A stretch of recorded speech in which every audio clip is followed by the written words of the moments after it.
किसान भाइयों नमस्कार, स्वागत है आपका हमारे YouTube चैनल धाकड़ एग्रीकल्चर में। किसान भाइयों, इस वीडियो में हम बात करने वाले हैं कलौंजी की खेती के बारे में। कलौंजी की फसल में खरपतवार नियंत्रण हम किस प्रकार से कर सकते हैं, इसके ऊपर आज इस वीडियो में हम पूरी डिटेल के साथ बात करने वाले हैं और आपको एक ऐसी दवाई के बारे में बताने वाले हैं जिसका स्प्रे आप कलौंजी की फसल में करते हैं तो आप खरपतवार जैसी समस्या से आसानी से छुटकारा पा सकते हैं। किसान भाइयों, इस वीडियो में हम कलौंजी की फसल में खरपतवार नियंत्रण के बारे में पूरी जानकारी आप लोगों को देने वाले हैं। तो आप लोग इस वीडियो को पूरा जरूर देखना, क्योंकि इस वीडियो में बहुत ही बढ़िया जानकारी आप लोगों के लिए हम लेकर आए हैं। किसान भाइयों, वीडियो शुरू करें उससे पहले मेरा आपसे एक छोटा सा निवेदन रहेगा।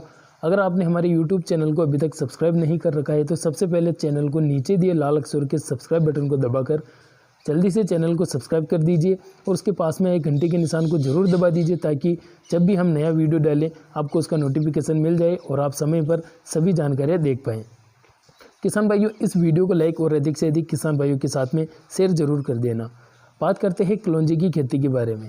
कलौंजी की फसल एक ऐसी फसल है जिसकी जो पत्तियां आती है वो ना तो चौड़ी होती है ना ही सकरी होती है, यानी कि मीडियम आकार की इसकी पत्तियां रहती है। तो अब इसमें कौन से खरपतवार नाशी का स्प्रे हम कर सकते हैं? किसान भाइयों, खरपतवार नाशी दो प्रकार की आती है, एक तो सकरी पत्ती के लिए आती है और एक चौड़ी पत्ती के लिए आती है। तो कलौंजी की फसल में कौन सी खरपतवार नाशी का स्प्रे हम कर सकते हैं, यानी कि सकरी खरपतवार नाशी का स्प्रे कर सकते हैं या फिर चौड़ी खरपतवार नाशी का स्प्रे हम कर सकते हैं?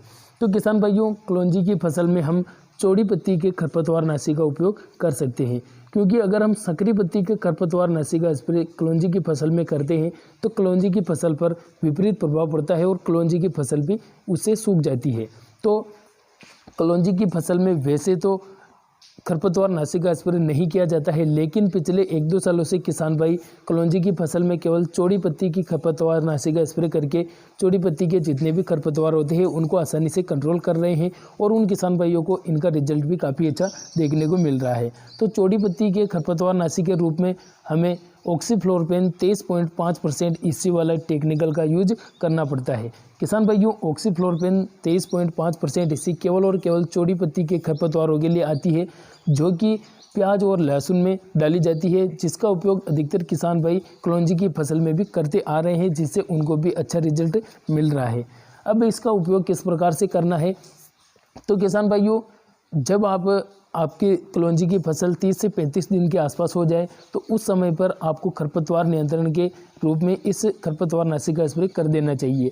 इसका जब आप स्प्रे करते हैं तो इसकी मात्रा आप 3 से 4 ml पर टंकी के हिसाब से रखें और 30 से 40 ml पर एकड़ के हिसाब से इसका डोज रखना चाहिए। अगर इससे ज़्यादा डोज आप रखते हैं तो कलौंजी की फसल के पत्ते भी सूख सकते हैं और कलौंजी की फसल पूरी खत्म हो सकती है।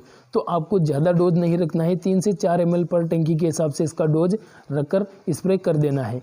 किसान भाइयों, ये एक बात ज़रूर ध्यान में रखिए कि जब भी आप स्प्रे कर रहे हैं आपकी खेत में नमी होना काफ़ी ज़्यादा ज़रूरी है।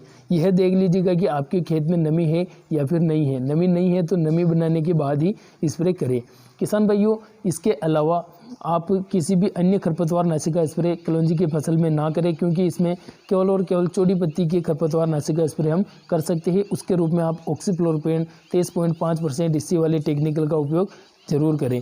किसान भाइयों, इसके अलावा भी मैं आपसे एक ही बात कहना चाहूँगा कि अगर आपकी खेत में खरपतवार उग रही है तो आप जितना हो सके हाथों से उसकी निदाई गुड़ाई करें, क्योंकि खरपतवार नाशी रासायनिक टेक्निकलों का अगर हम उपयोग ज़्यादा करते हैं तो पीछे हम जब भी नई फसल बोते हैं तो उस पर इसका विपरीत असर पड़ता है और उस फसल में हमें कमजोरी देखने को मिलती है। अभी आपके ऊपर डिपेंड करता है कि आप स्प्रे करते हैं या फिर नहीं करते हैं।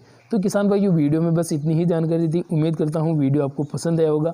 अगर वीडियो पसंद आया तो लाइक और चैनल को सब्सक्राइब जरूर करें। मिलते हैं अगले वीडियो में, तब तक के लिए धन्यवाद। जय जवान जय किसान।